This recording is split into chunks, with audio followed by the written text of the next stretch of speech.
আল্লাহ এখানে আলেম ওলামাও আছে, আল্লাহ তোলাবাও আছে, এরকম যুবকও আছে যাকে দেখলে আপনি লজ্জা পাওয়া যায়।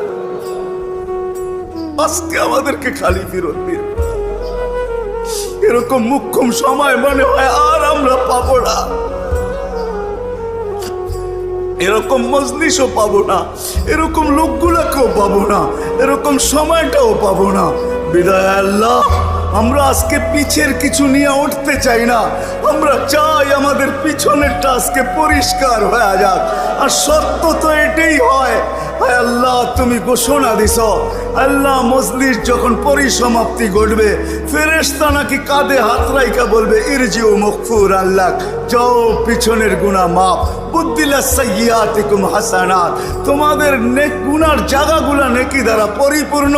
আজকে যেন আমাদের ভাগ্যে এরকমই জোটে, কালকে সূর্যটা যদি ওঠে তো আমাদের জন্য যেন নতুন একটা জীবন নিয়ে ওঠে, কারো আমল নামায় যেন কোনো গুনাহ না থাকে। ও মালিক, আমাদের গুনাহ মাফ করলে তোমার কোনো ক্ষতি হবে না, নাইলে হাদিসে এই চিৎকার কোনোদিন আসতো না, ইয়া মান লা তাদুররুহু যুনুব ওয়ালা তানফা ওয়ালা তানকুসুহুল মাগফিরা।